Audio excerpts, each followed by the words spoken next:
I pick up my 4th DUI while I'm doing all that cocaine and stuff, and I go to court for it, and I plead not guilty because that was my MO. I'll plead not guilty. Go get Szymanski. We'll work our way through this somehow, some way. While I'm waiting for that arraignment, or for that court date, I'm leaving Shooter's Pub on Bryce Road. Oh, buddy. Okay, and I lived at Main and McNaught. It's not that far. It's a mile up Main Street. Yeah. But it's 2:30 in the morning. I have no headlights in. Dude. I'm a blackout drunk at this point. Daily blackout. I'm driving home. They're behind me. Lights, everything. I pull in and go to get out of my car, and there's 2 pistols in my face. They're like, "Why didn't you stop?" You didn't even know the cops are following no you? Wow. Jeez. And my response, I made it home. And they're like, "Mr. Solove, you're not going in. It's not how it works, sir. You're going to go to jail."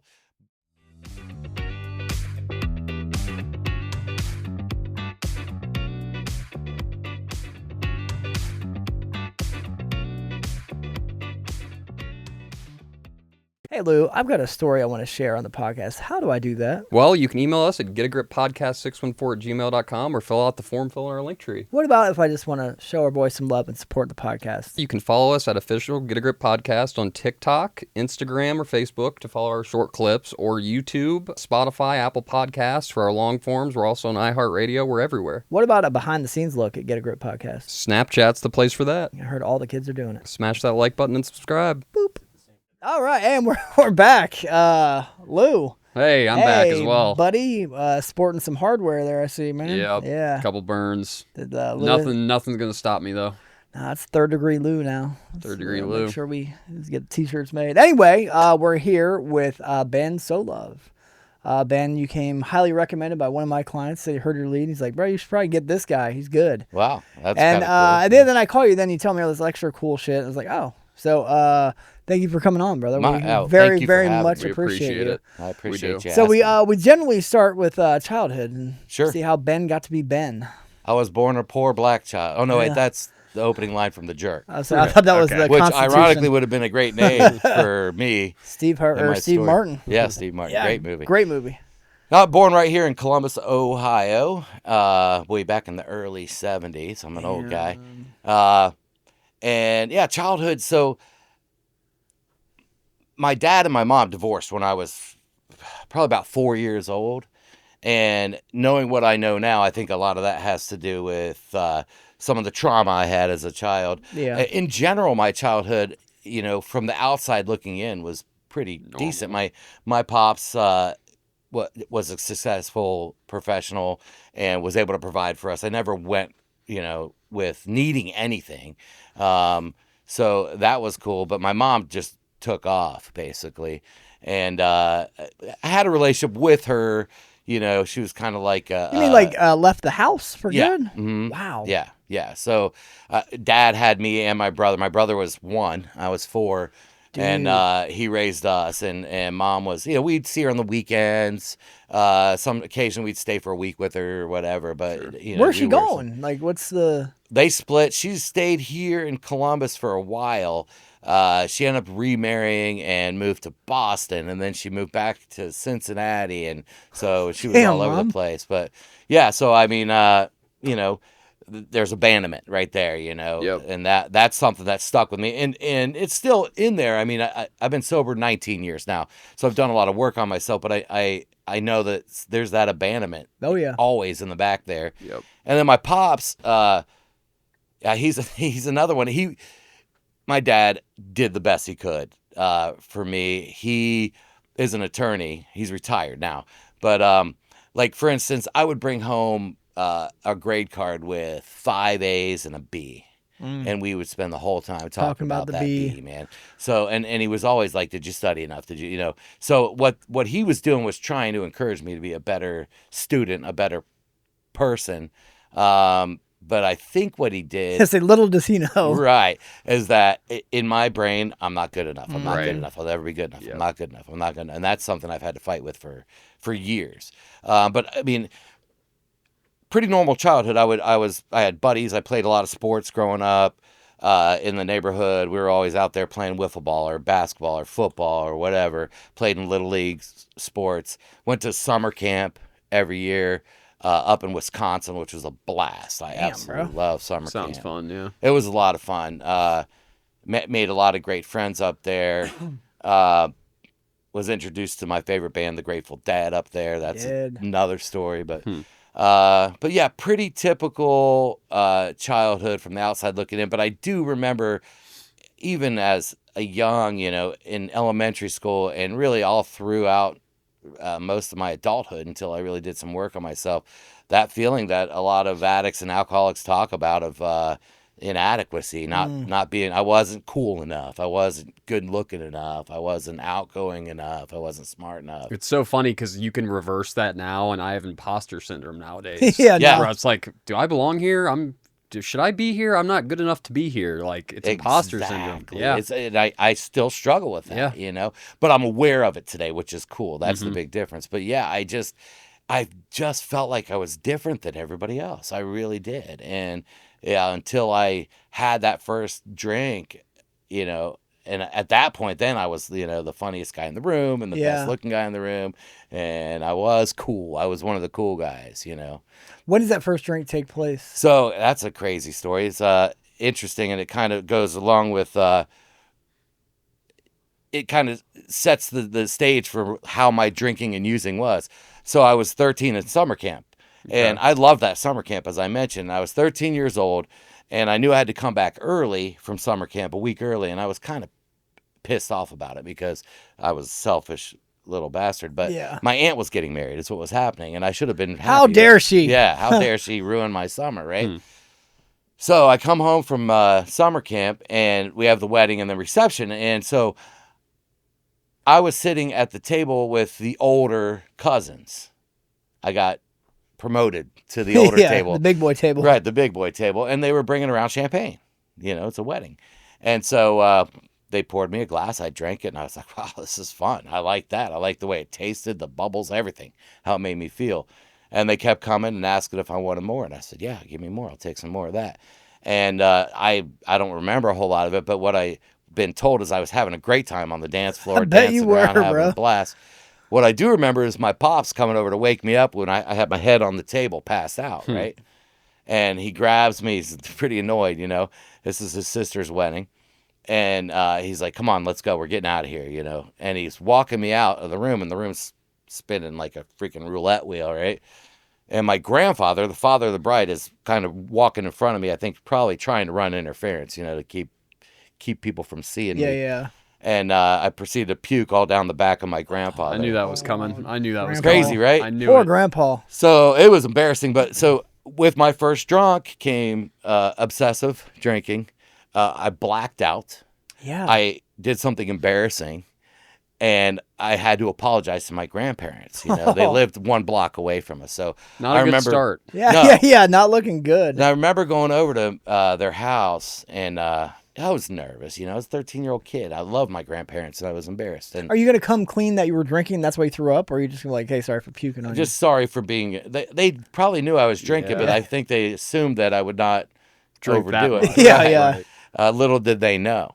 And so I remember telling them how sorry I was, and it was genuine. And I remember my grandmother was such a sweet lady, and she just put her arm around me, and she said, honey, it's okay as long as you've learned your lesson. And so there was very little consequence, and I loved it.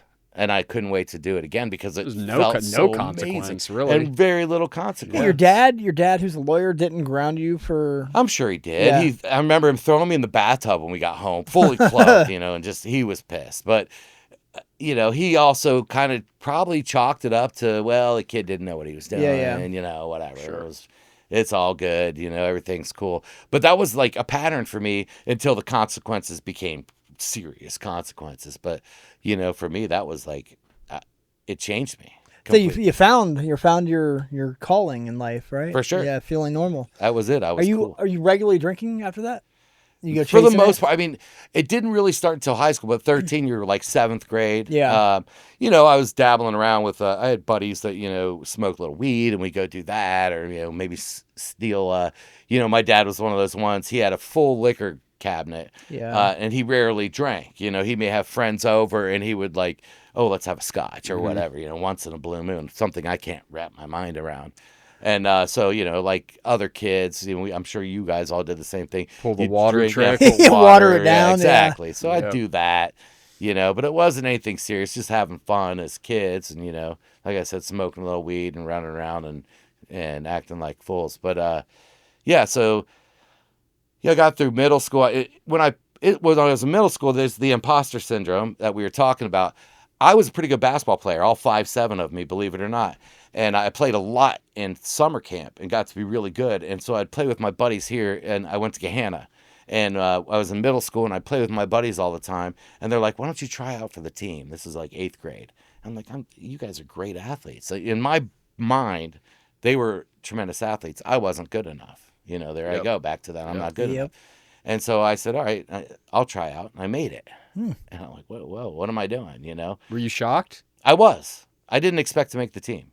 I didn't. Even though if we were playing at recess or in the summer, I competed with those Yeah. guys. But Yeah. in my brain, I Right. just wasn't that. Yeah. You know, these were guys that were playing from the time they were kids. The and, real you know, deal. The real athletes.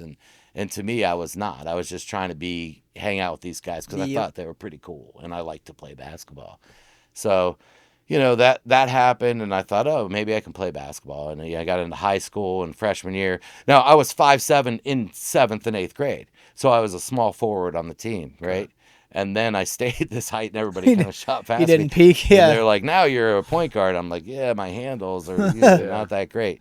So coupled with that, and really not really having the desire to work hard to make up for my lack of height and my lack of ball handling skills, and then discovering more so, you know, I can have a lot of fun with this alcohol and smoking a lot of weed on the regular and chasing girls. I was like, yeah, fuck this band. Yeah, screw the Do team. that, right? Yep. I want to go and party. Absolutely. That's what I want to do. Absolutely. And so that's where it kicked off for me big time. It was in high school. And it was a crazy time in high school. I loved high school. I hear So like did I. Yeah, I my know, wife I- hated it. She doesn't want to go to any of her I reunions. fucking loved it. Yeah. I'd go do it all over again. Yeah, me too. I had an Yeah. absolute blast Me in too. high school.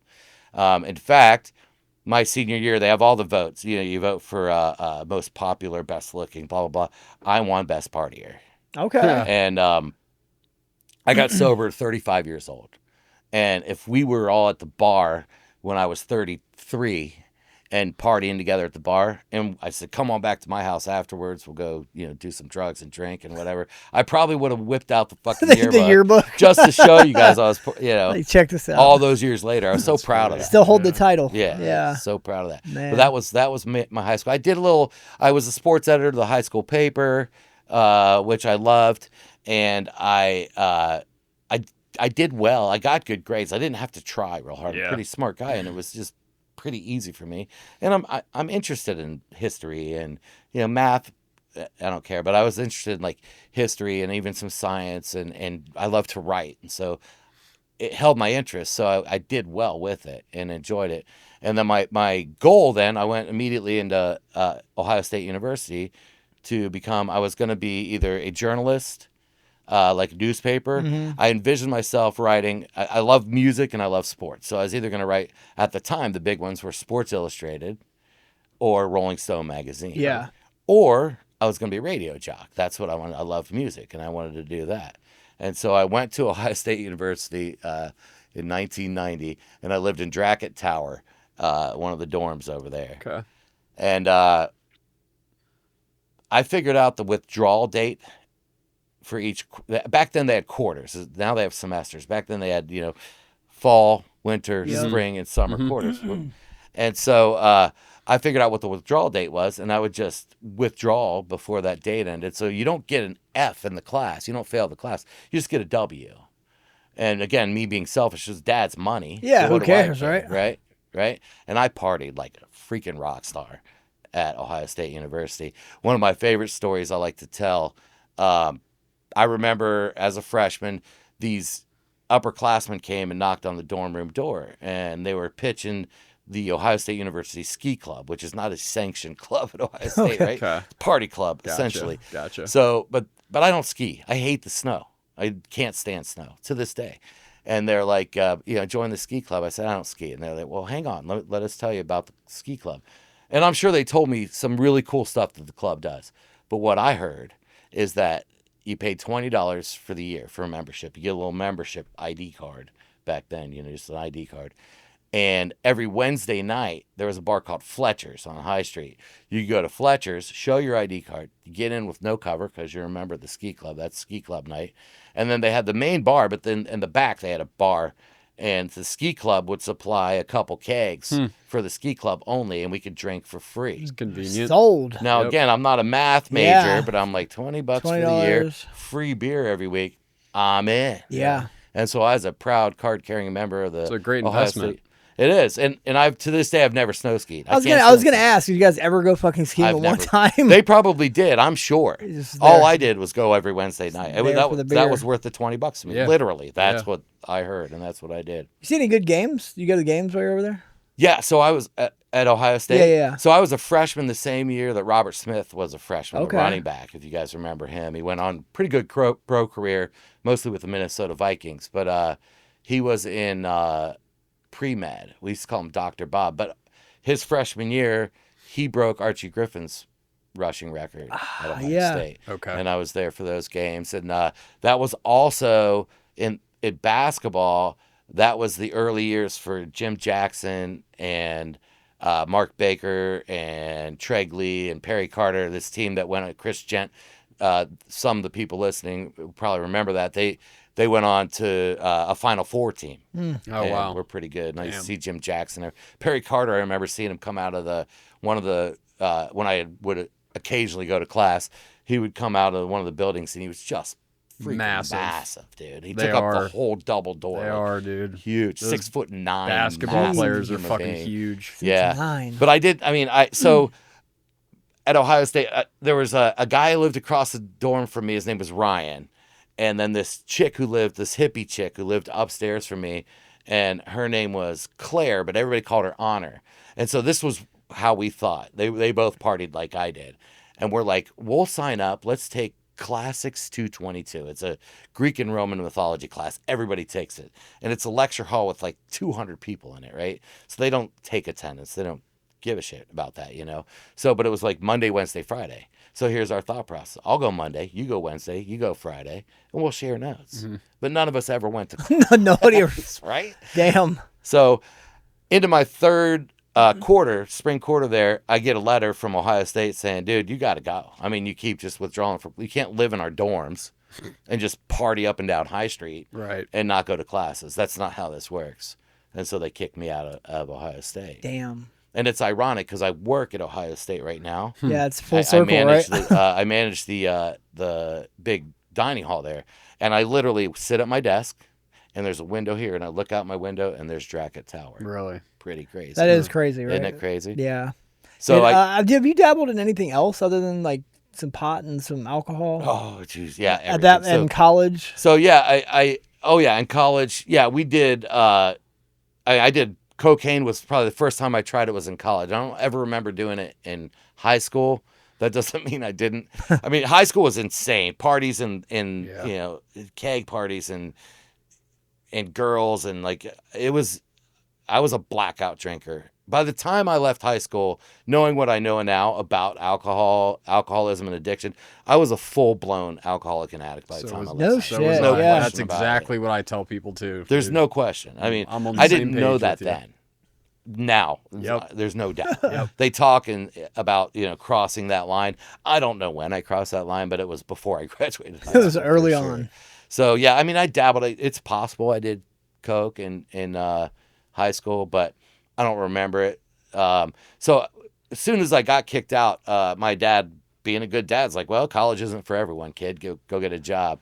And I got a job working at Chi-Chi's restaurant I over love on Chi-Chi's. Bryce I Road, freaking man. love Chi-Chi's. Loved it too. And I learned to cook volume that was busy as hell, and it was a great place. But so addiction and alcoholism does not discriminate. It doesn't matter if you're a ditch digger, a doctor, whatever. all I know is that the restaurant business is a playground for people like Yep. us. Oh my God, Yes, yeah. it is. I mean, we work when everybody else is out and about. That's when we're busy, Mm-hmm. and you got a pocket full of cash. I'd say you're from getting tips cashed out every night. and paydays and all that, and Yep. everybody goes and parties. You know, every night when you close down, you go to whatever bar everybody goes to, and you throw darts and you shoot pool and you drink and you party and you go to an after hours party at somebody's house, and it's like that every freaking night. You know, and it was like that for me. You know, and I had arrived. You know, it was a playground. It really, really was for me. And that's when it really started getting pretty crazy that time, because I'd worked. I mentioned earlier in summer camp, I had been turned on to a band called the Grateful Dead, and Yep. they're my favorite band. Mhm. And so in the restaurant business, I ran into these two dudes who were older than me. They were maybe 3 or 4 years older than me. And in 1990, they're like, we're going to go see the Grateful Dead in Indianapolis. You want to go along? I'm like, hell yeah, let's go. So I go there, and I don't know if you ever been to a Dead show, either one of you guys? No, my I dad have wasn't not. huge. There's nothing like a Dead show. You've probably heard that. So it's not I like have any heard other that. concert you go to, where you show up. If the concert's at 7, you show up at 6, you park your car, you walk into the arena, and you sit down in your seat. Mm-mm. This is like an all-day affair. Yeah. With the Grateful Dead, you show up at noon, even before you park, and they have what's called Shakedown Street, and it's just a bunch of vendors, a bunch of people who are literally following the Grateful Dead across the country. Yeah. You sell T-shirts, you sell grilled cheese sandwiches, I sell LSD, whatever, you know. Yep. And it's a community, and it's like Huh. a traveling circus. Mhm. And so every show you go to, that's what you do. And we got to the show, and it was my first experience with this, and I already love to party. Sounds awesome. Yeah, it was does sound like a good amazing, time. dude. It And does so sound like a good you time. get there, and some guy comes over. You want to buy this little white piece of paper? You put it on your tongue, and you're off in Later. the stratosphere, Yep. right? And then they have what we call hippie crack. So somehow some of these deadheads get a hold of this medical grade nitrous oxide, Oh, right? And they bring these tanks to these dead shows, and you can hear them in the parking lot. Shh. So you follow it, and it's $5 a balloon, or Yep. 3 for 12 or whatever, And so you buy them, and you're already tripping, and you're drunk, and probably smoking weed like me, and then you're huffing these balloons, and everything's like wow, wow, wow, wow. It's like, whoa! It's like an out of body experience. I was hooked, dude. I was hooked. And then you go in to see the show, and they're amazing musicians. I mean, the music is just unbelievable, and the lights, and it's a bunch of hippie chicks, and everybody's having a great time. You going to the next show? Hell yeah, let's go. So what I started doing was I would work throughout the year and save up all my vacation time and save up what money I could as a fucking drunk, and we would go and follow them as much as I could in the no summertime. shit. How long? Like, what do you do? Like a couple 2 weeks? 3 weeks, yeah. If I could do 3, I would. But Damn. you got 2 weeks. You'd catch them in Philly, and then in Pittsburgh, and then in Columbus, like Buckeye Lake, and Yeah, then yeah. Deer Creek in Indianapolis, blast. and Chicago, and St. Louis, whatever.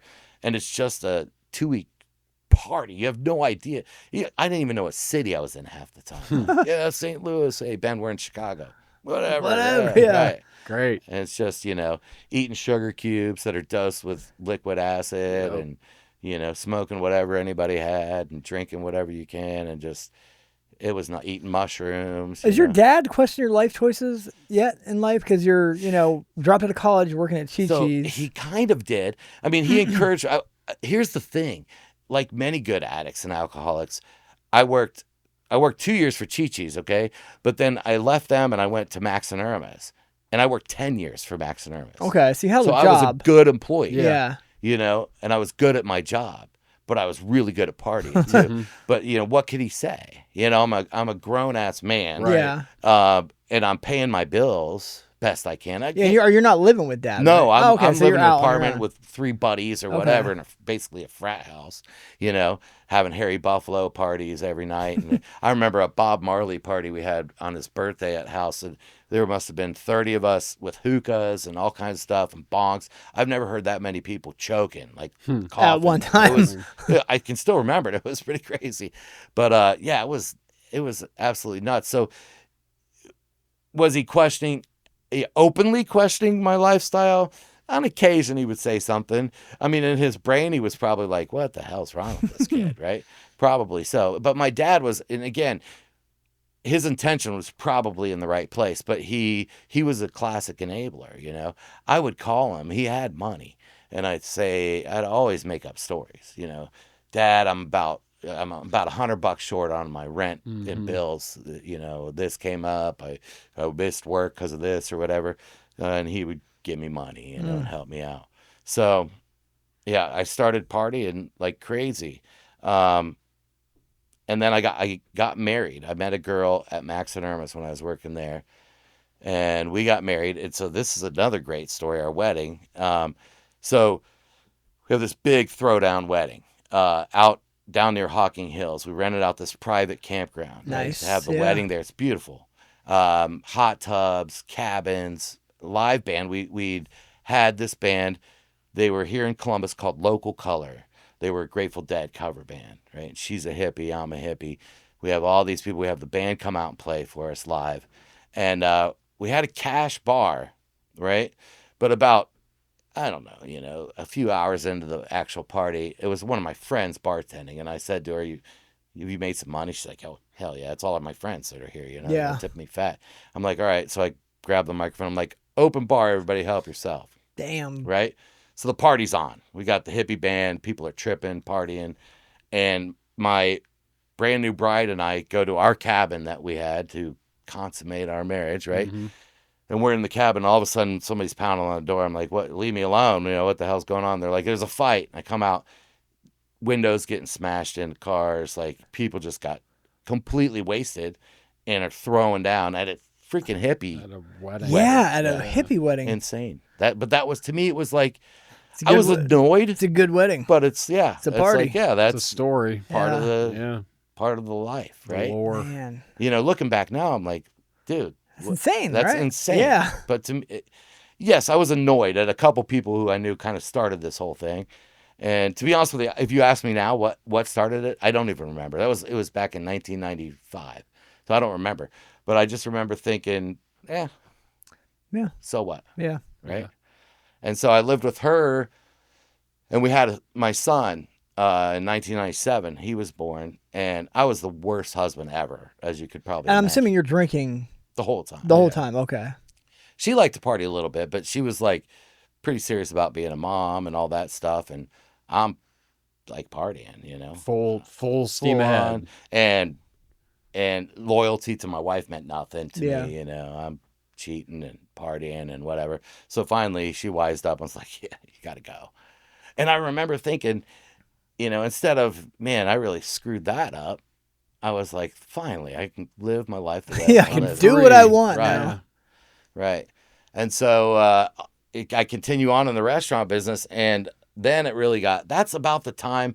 I mean, it was already kind of getting kind of dark. There comes a time, and you guys probably can identify with this, where the partying's fun. And then the fun starts to taper off, and it starts to get more like kind of a dark, at least for me. Yeah. You know?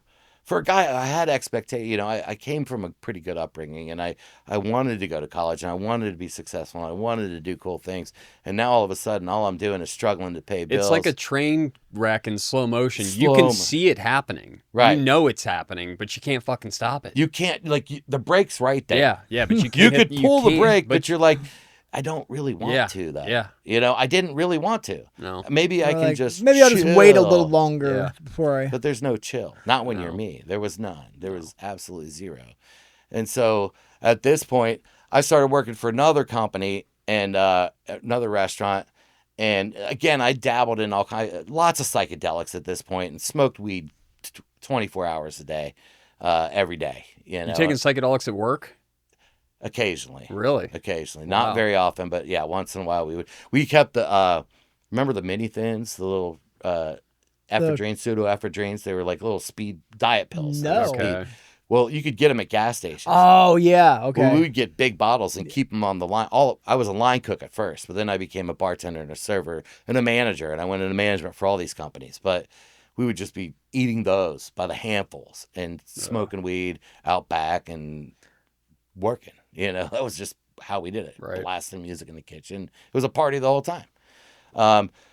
But this one particular place I worked at, I had a line cook buddy of mine. At this point, I was serving and bartending and then even supervising and even managing some. But he sold coke, and so he was there every day. Perfect. Yes, and like I say, we were talking beforehand. I like to say I only did cocaine once, but it was for 5 years. It's like that's how it was. Every day, Every day. almost, Damn. because he was there. Yeah. How do you afford that? Are you making that decent of money? So I bartending? would pick up shifts.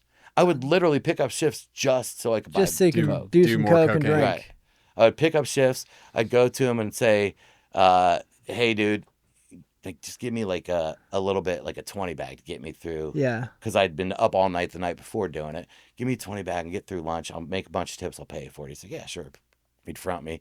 I make a bunch of money. Work a double shift. What else do I have to do? Yeah. Work a double shift. Make a buttload of money. Buy a freaking teener or an 8-ball. Yeah. Go to the bar afterwards. It was right behind the restaurant. Drink all night at the bar. Go back to my house. Do a bunch of blow with everybody. Back at it Can again. you drink at work too? So at Chi-Chi's, I drank pretty much all the time. Yeah. I would Yeah. find ways to sneak it. Chi-Chi's, we had a service bar in the kitchen. That there was usually a bartender back there, and it was just for like margaritas. They had margaritas on tap, right? Okay. And it was literally in the kitchen. So if you're a server and you just rang in a couple margaritas for your table, you don't have to go up to the main bar to get. Yeah. Gotcha. You Yep. can just run back as you're grabbing your chips and salsa for one table and get your Nice. margaritas. Yeah, that was your best friend. It though. was awesome, but that was like Thursday, Friday, Saturday, Sunday. But it was right there in the kitchen, so all us guys were drinking it the whole time. Some Right. margarita. Why wouldn't you? Right. So I'm doing this coke all the time. I can remember, man. I loved it and hated it, man. I loved it. I loved the way it made me feel. I freaking love cocaine. I always say if I could do one thing, and I'm a drunk, I'm a true drunk, but if I could do one thing with impunity, no consequence whatsoever to this day, I'd do coke. Until you come down though, right? Because coming Until you down is come the down. worst. That shit's the worst. Yeah, that's And that's the the worst. problem with cocaine. No matter how much you have, eventually you run out. You're Yeah. gonna run out. Right, Yeah. and then you need more. Yep. And it's brutal. And it was dark. It was a dark time. It was brutal. But I was doing so much of it. By the time I got sober, I was doing daily, and I was probably between a teener and an 8-ball every day. Jeez, what's Oh, that wow. money wise? That's Tons a couple of money. $100. Even back then, yeah. Yeah. Yeah. Wow. It was a ton of money. So, well, let's go back though, because I picked up a couple DUIs on the way. I was gonna ask if there's any other Yeah, legal consequences. consequences. So the first DUI I get, I really wasn't that drunk. It was amazing. I'd closed down the Max and Irma's in German Village, the original one, as a manager. Ah, And I had a guy who was a closing server, and he needed a ride home. I'm like, yeah, no problem. I'll give you a ride home. I'm like, why don't we swing by the bar real quick? And it's already like 1 o'clock in the morning, right? Stop by real So we quick. stop by. We literally each get a couple draft beers and a shot of Jägermeister, right? So I drink that. I drop him off, and then I'm driving back out to Reynoldsburg where I live, and I get pulled over. And the cop was super cool. And he was like, look, you kind of went left to center. And he asked me if I'd been drinking. I was honest with him. I said I had 2 beers and a shot. And that's it. He's like, all right, I'll tell you what. And it's like 2:30 in the morning or whatever. He's like, if you call somebody and they come and get you, I'll let you leave your car here and you can come and get it in the morning. wow. like, sweet. Yeah. So I call the lady. I lived in this apartment complex. The lady across the hall was watching my son. I had my son at the time. And she had kids his age, and they were all asleep. I called, she didn't answer. Cop said, sorry, I got to take you to jail. Sorry, buddy. Damn. So I even blew. And at the time, the legal limit was a 0.1. Damn. So I blew a 0.12. Ooh. And so, Barely. I get bailed out. And my dad, being an attorney, and he was remarried at that point to another attorney. And she was a prosecutor. And she said, well, the biggest pain in my ass is Sam Szymanski. And because they knew Sam him, Szymanski is Your the man. man. he's That's the the man. man, yeah. So they hooked me up with him, right? DUI, 0.12, 0.2 over the legal limit. Yeah. Only real criminal record I had, I'd never gotten into too much trouble. I got suspended in high school a few times for drinking. Damn, Szymanski's been a legend like that for that long. For that long. God damn. So So I go to long. his office for that first one, right? God. And the lady at the desk says, go, his office is right down there. Go sit down in the chair. He'll be in a minute. He comes walking. I've never met the man.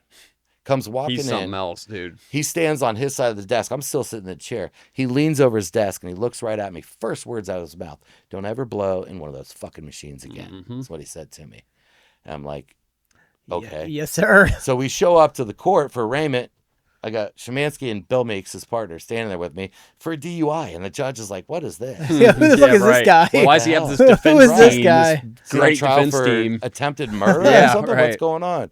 And so I got a little, Sam had suggested go do, I think I did a weekend at Parkside before I went to court. Okay. And so it was a little slap on the hand. Bad boy, don't do that. Don't do it again. Again, not much of a consequence. No. Right? Well, I picked up a second one. Then I picked up a third one. How soon after? Or how, like, back-to-back All are of these, I got 5 in my life. All of them within 5 years. No Wow. shit. That's, yeah. So I picked up the third one. I'd done, fairly long stretches. We're talking like a week or 2 at the workhouse. Yeah.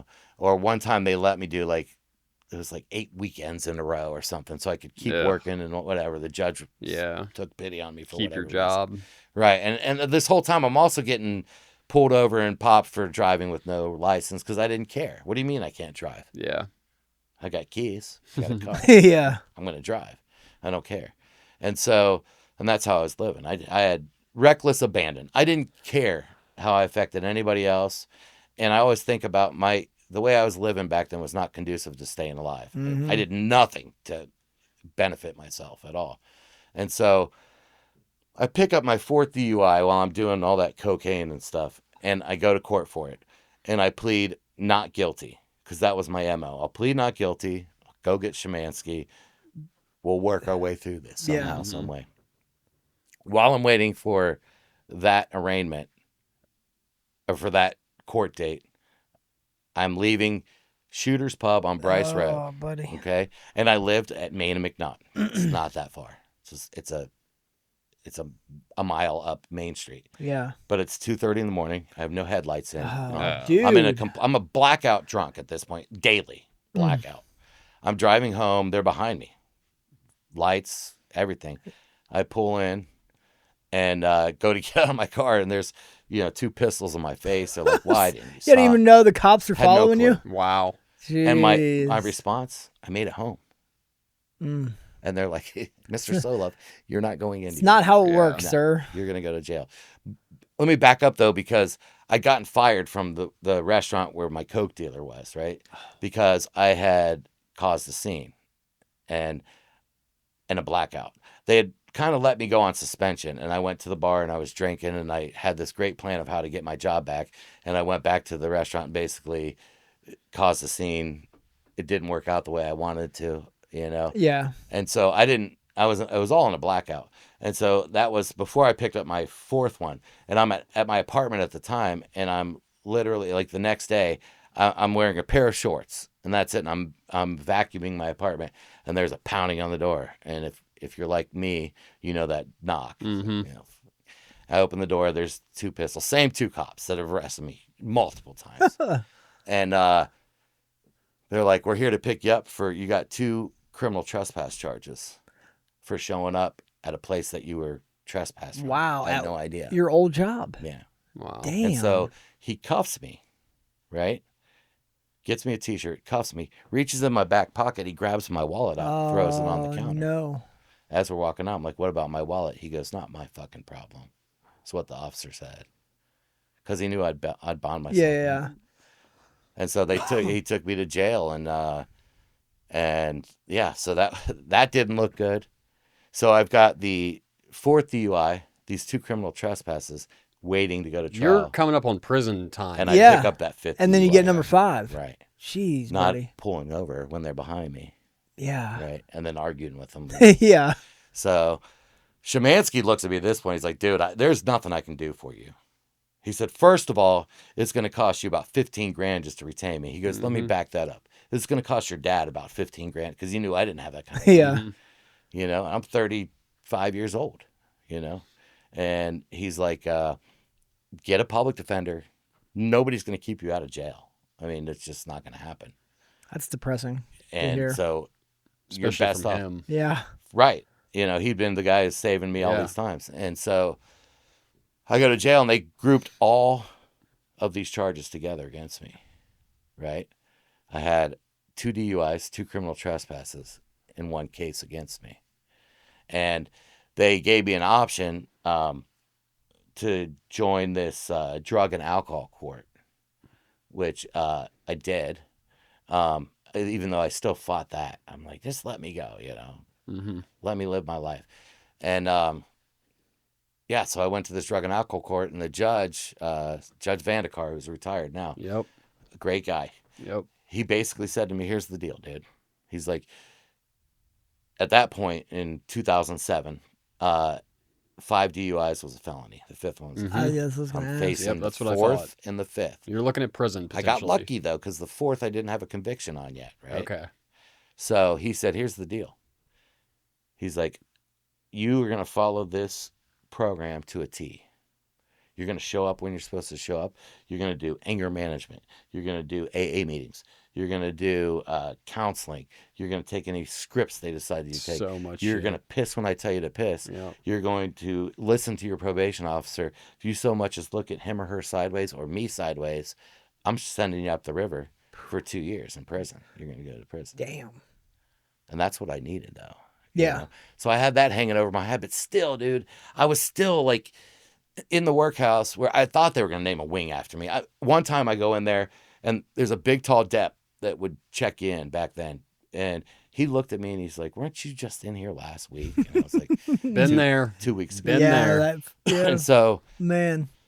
I sat there and he said, my attorney was like, "You're going to sit here until the judge decides to let you, but he's probably going to make you sit and think for a while."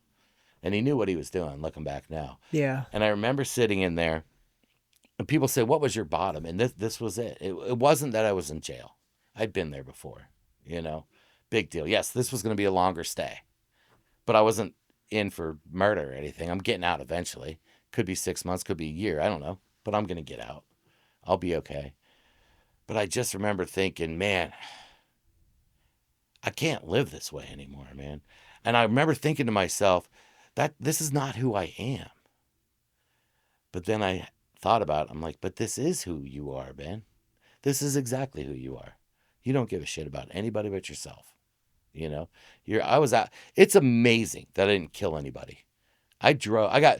People talk to me. They say, "You got 5 DUIs?" And I said, "I only got 5 DUIs. Mm-hmm. Yeah. I should have had thousands." I was a blackout drunk from the time I left high school till the time I was 35 years old. Wow. And I drove all the time. I drank daily.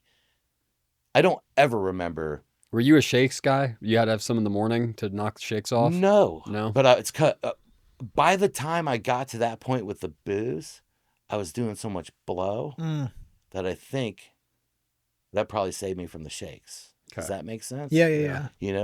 And so, I mean, I was a whole mess, and I was tired of living that way, and it hit me like, this is who you are, dude. Yeah. In my brain, I was still this smart kid from high school Yep. who's got this bright future, who's going to do things, and he's going to be okay. But I wasn't. I wasn't at all. And it didn't help me that, well, I've been 10 years with this company. They promoted me to a manager, Right. If Solidifying that you are doing I'm okay. something right. I'm I'm functioning. Yeah. the cops would just leave me the fuck alone, Yeah. I'll be fine. Yep. That was my attitude. Here's how I quit Max and Hermes. I worked for them for 10 years. I started as a line cook. They promoted me to manager. They promoted me to first assistant manager. I'm eventually at the original Max and Hermes down in German Village. I have a general manager as my boss. I am probably next in line in the company in Columbus to get my own store, right? But I'm a drunk, and I am selfish and self-centered to the freaking core, and I'm convinced myself that they don't care about me. They don't appreciate me. Sounds about right. Right? Yep. So before I go in to close that particular day, and I'm sure I'm already drunk, I write out my letter of resignation, right? And 10 years with this company. I write out my letter of resignation. And in my brain, I'm going to walk in there with my chest out. Yeah. And I'm going to say, fuck all of you, I quit. And leave my letter there and storm on out. But you know what I did? Because really I'm just a self-centered coward, really. As I walk in there, I say hi to everybody. Our office was upstairs, the manager's office. I go upstairs. I lay my letter on the desk. I take my keys from work leave them on the desk, and I slink out the back door. You didn't That's it, do your huh? grand Yeah. finger salute? Yeah. 10 years gone. Damn. Just like that. Yeah. And then I started working at the restaurant where my buddy sold Coke. So, Wow. and that's when it really That got worked dark. out. Yeah, you did all right. Worked You did out. all right for yourself. Yeah. So yeah, it was a mess, man. And then, February 27th, 2007 was when they arraigned me for those 4 charges, and I went to jail, and I haven't had a drink or drug since. And I got sobered. I went to some meetings and whatnot. So I decided I wanted to talk about Key West, right? So I ended up moving to Key West, Florida at 3 years sober. So you graduated the drug court drug program? court, yeah. So you did all of it? I did it, and it was cool because the judge, I took to it. I'd hit my bot. I was done. Yeah. I was and done. the structure's great in those drug court programs if you're done. Yeah. If you're done. If you're done. If you're not done, they're fucking miserable. That's true it is. And that's true for anybody. I don't care if it's a drug court program, if it's Alcoholics Anonymous or Right. NA or church, I don't care what it is. If you're not done, you're not done. Right. There's Yep. I get people reach out to me all the time, can you help my brother? Can you help my boyfriend? Can you Oh, help my yeah. friend? I'm like, I can, but only if they want it. Right. It's all the knowledge and experience, strength, and hope I have isn't going to help anybody if they don't want it. It doesn't make a difference. Some people don't understand that, Yeah. but you're absolutely right. So I was done, and I became a model person in that program. They'd bring in a new group of dudes, and they'd say, hey, here's the deal, and before you leave, go talk to Ben. And they would send him over to me, and I would talk to him. And It's a cool feeling. It was cool. It's a very cool cool. feeling. And so I graduated. He gave me my license back. It was suspended for like 5 years. He gave it back to me after 2. Wow. Gave me my license back. Let me graduate the program. I was dating this one girl off and on for 10 years. All right. And she'd moved to Florida. And I hadn't talked to her in years, but she'd seen me on social media that I was sober. And so she ended up contacting me. We started talking. She comes back up here to live with me with the intent to get sober. She starts going to meetings. She's doing pretty well, as far as I know. And her parents lived in Key West, Florida. And it was probably February, and I hate the snow, as I mentioned. And she said, what do you think about moving to Key West? I'm like, I'll pack my bags right now. And truth is, I had to communicate with my ex-wife and see if my son would go. He was getting ready to start high school. And long story short, she said, yeah, he needs his son or his dad. And if he wants to go, he can go. So we all moved down there. My son came, me and this chick, right? So we get down there, and I get immediately involved in the clubhouse down there and staying sober. And the first friend I make down there is a guy named Richard in the meetings down there. And come to find out 6 months down there, him and the girl I moved down there are screwing. No. Yeah. Whoa. So I'm like, Damn. fuck you, I'm done with you. Wow. sucks. That's And I was at a cross point, and I'm like, I want to stay here. I'm going to stay. Yeah, my son's in school here. I'm going to stay here. I Yeah. like it here, whatever. So I'd mentioned to you guys beforehand, I was, all the restaurant experience I had. yeah. I get hired on an amazing resume. It's really cool. I sat down with the owner of this restaurant, Hogfish Bar and Grill in Key West. It's amazing. It's famous. And the owner, Bobby, in my interview says to me, you got an amazing resume. He's like, if I look into your criminal background, what am I going to see? And I look him right in the eyes, and I'm honest at this point, right? 3 years sober. Yeah. I said, well, you're going to see 5 DUIs. He goes, holy shit. He's like, well, what are you doing about that? I said, well, I've been sober for 3 years. He goes, do you do meetings? I said, I do. And he said, down at 404 Virginia, which is where the clubhouse is. Okay. Key West is a 2x4 mile island. Yeah. Everybody knows, right? I said, yeah. And he's like, good, you're hired. No shit. Hired me on. And part of my job as the manager down there was to book music. We had music Thursday, Friday, Saturday, Sunday down there. And I'm like, that's great, Bob. I love music. I've been down here for a few weeks, and I don't know any of the musicians. So he gave me some numbers, some leads. Call these people. These are some regulars we have play. So one thing leads to another. I get pretty involved in the music scene. Bobby and his wife Michelle open another restaurant and make me the GM of this restaurant. So I go over there, and one radio station had this show called Dishing Up the Keys. And they would come to a restaurant on a Saturday afternoon when it's mostly dead at a restaurant. Mm-hmm. And they would promote your restaurant and broadcast live from there and talk to the manager, the owner, some servers, bartenders, whatever, some of the regular customers, and really help the business, which was cool. We were a relatively new restaurant. And I said, yeah, come on out, man. That would be great. Well, they knew it's a small island. They knew me as a music guy. I was always around watching all the incredible live music scene down there, by the way. Amazing. And so they're talking to me, and they know I'm a big Deadhead. I have my Grateful Dead tattoo sleeve here. And after they broadcast live there, they said, why don't you come on with one of our experienced jocks and do a Grateful Dead radio show? I said, I'd love to do that. I said, how long's the show? They said 4 hours. Wow. And I said, well, hang on. Not everybody wants to hear 4 hours of the Grateful Dead. You wouldn't have to convince me. Right. I'm cool with that. I said, but, and this was a stroke of genius I had. I said, the thing about the Grateful Dead was their live shows. You know, Deadheads trade live shows. They would tape them. You know, you don't buy, not that you can't, but you don't, most of the time you don't buy a Grateful Dead studio album and listen to it. You get their live stuff and listen to it. That's where they really embellish. That's where the experience is, yeah. And so I said, the thing about the Dead was their live show. So I've got an idea. Why don't we do a show with all live music, all live recorded music? We'll play live tracks from the Stones. We'll play live from the Allman Brothers, live from the Black Crowes, whatever, but with a heavy dose of the Grateful Dead. And we'll call it Live and Dead. Okay. And so I ran with it. And we did that show. I did it with a partner for a couple years, and then they just turned it over to me. But I also love blues music. So I kept saying to them that, I've got an idea for a new show. Finally, the program director said, what's your idea? And I said, I got Tuesday nights off from the restaurant. I'd love to do a show about the blues. I love blues music. We'll call it Blues Day Tuesday. He said, run with it. And I ran genius. with it. I did that for 10 years, that show. Wow. And I would get CDs in the mail from Joe Schmo and the Schmoes in Minneapolis, some blues band, local blues band. There'd always be at least one track on the CD that was decent. Yeah. And I'd message Joe, hey, Joe, Okay. I'm going to play song. your song this week. Have your friends tune in. I build an audience. Gotcha. And eventually they gave me a full-time gig on the radio. And then I started representing bands, musicians. I was getting them booked. And then venues were hiring me to book the venues for them. And then I started writing a column for a local paper, the Keys Weekly down there, music column. Mainly bios on local musicians or maybe events going on or whatever. So here I am, come full circle. You're living your dream I'm now. a radio DJ and a columnist. Yeah. Right?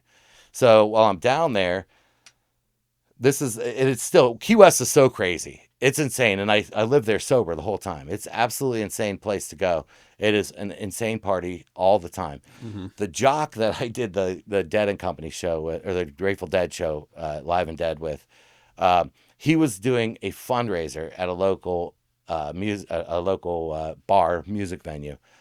He said it was a fundraiser for something or another. What it was is he'd been on probation. He was trying to raise money to pay off his probation, right? These are the kind of, I still hanging out with the same kind of idiots, right? Yeah. But I knew what was going on, but he had invited, he booked the music to play at this thing, and we were broadcasting live. And in comes some of the musicians, and he brings this one lady over and introduced. He's like, Ben, this is Rachel. Rachel, this is Ben. And I'm like, looking at this chick like, wow, she's pretty hot. And so that was it. I'd met her, and she performed and went on. And so it's a small island. We see each other around town every now and then. Hi. And we're on social media together. And I see her bitching on social media about, I'm going to be single forever. And I'm like, oh, let's shoot your shot, dude. So I'm like, why don't we go out and get some coffee or something? So we go out for a coffee. We go on a pier, a dock, and just have coffee and bullshit and talk. And she says to me, do you remember where we first met? And I said, not only do I remember where we first met and the event, but I remember what you were wearing. Yeah. And it, that was it. That was it. And here we are 10 years later, and in a couple weeks, we're going to celebrate our second wedding anniversary. Wow. Good for you, bro. Awesome. Been married. But anyway, I was down there for years and years, and I did that. And we ended up moving back up here. She decided to go to grad school. I got this job at Ohio State. She got her master's degree in education policy, and then said, it's not good enough. I want to go to law school. She's getting ready to go into her third year of law school. She's an ambitious little lady, man.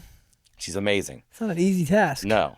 And she convinced me. She said, I know you miss radio. Why don't you send your resume into the company that runs QFM 96, Classic Rock Classic station, Rock, 49 years here in Columbus. I grew up listening to them.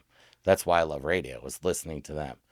And they called me back and said, we got a part-time gig. We can have you on 2 different stations part-time, and you can fill in when others are out. I was like, that's so cool. And so I hear myself on the radio, and it's like, That is absolutely wild, man. yeah. We just bought a house in Gahanna. That's and- awesome. Yeah. So it's a while, and still imposter syndrome. Yep. Yeah. Do I belong here? I look at that Still, house. I'm like, I feel like it's never going to go away. I feel like Yeah. it's always going to live Right. there. why but is she with me? Yeah, We're right. aware. Yeah. But the- We're aware of it, though. It like is. you said, that's the She cool tells thing. me all the time, and here I am, literally going on 20 years sober. I've done a lot of work on myself, not just in AA and the steps, Right. which is great. There's nothing wrong with that, but therapy. I mean, talking to other people, like-minded people. I've done a ton of work, but still, she's like, I wish you saw yourself for the person that everybody else sees you as. She's like, you still don't, man, because Yeah. I still have that imposter syndrome, man.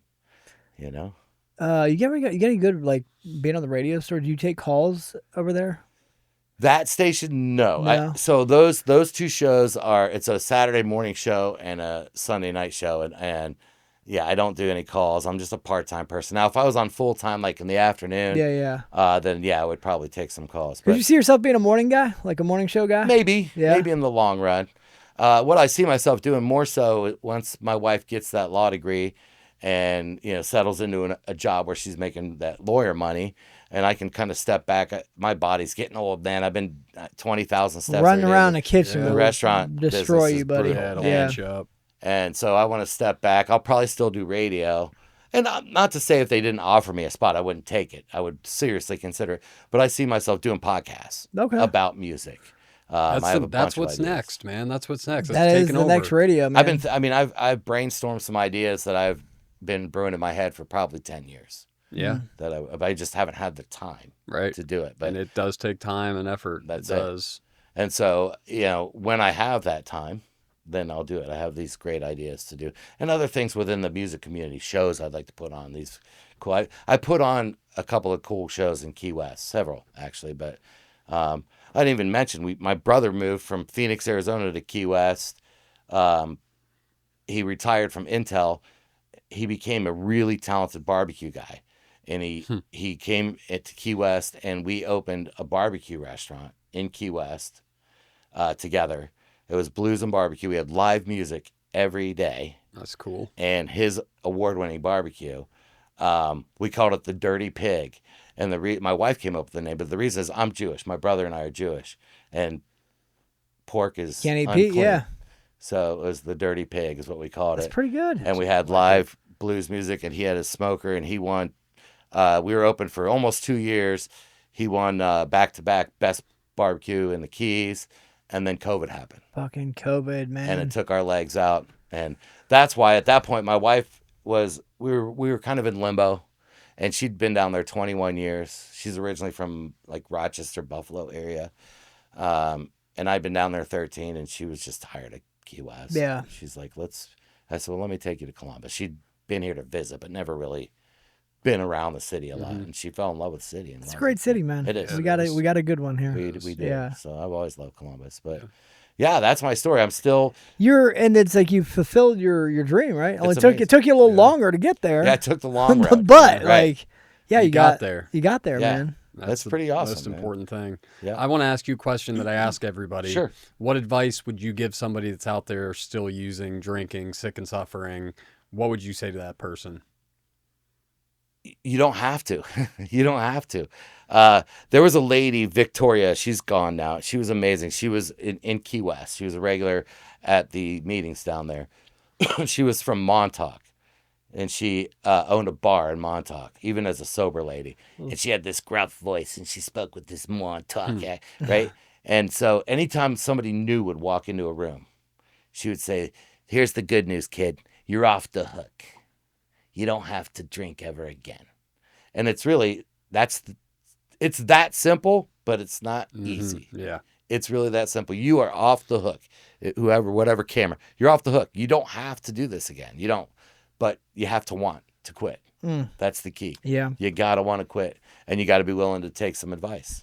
I don't do plumbing. I don't know plumbing. If I have a plumbing problem at my house, I call a plumber, Plumber. Yep. and maybe they'll have me help them, and they'll tell me what to do. I'm not going to do it by myself. Right. You know, That's good. you find somebody who knows what they're doing, and And it's gonna hurt. It's gonna hurt. it does hurt. It hurts. And I'll be honest, it still does sometimes. Just you get know? used to being uncomfortable, right? Yeah. Because like my comfort levels, I get up at jail, or so living uncomfortably. You find a better way to live, and they tell you that. And when I first came around, I'm like, all those sayings, and I'm like, I don't want to hear that crap and stuff, you know. I remember early on in meetings, I was moaning. I wasn't even a year sober, but I was moaning about not understanding the higher power thing and whatever. And I remember some old guy at a meeting after the meeting came over to me, and he said, "The only thing you need to know about God, son, is you ain't it." And my first thought was, "Fuck you, dude." You know, Yeah. that was me still being an arrogant. Yep. You know, but what I understand today, what he meant was quit trying to control everything, bro. Life's way better when I don't. Yeah. You know, Yep. peace and serenity above all else for me today, man. I don't even fight with my wife. I don't care. Good for you. I'm still learning that I one. pick and choose them if I do. Yeah. I'm like, yeah, sure, whatever. It doesn't. Yeah. It's not worth it. It's not worth it. My peace, my serenity, and just trying to live a comfortable, easy, enjoyable life. Yeah. That's all I want today. That's all I want today.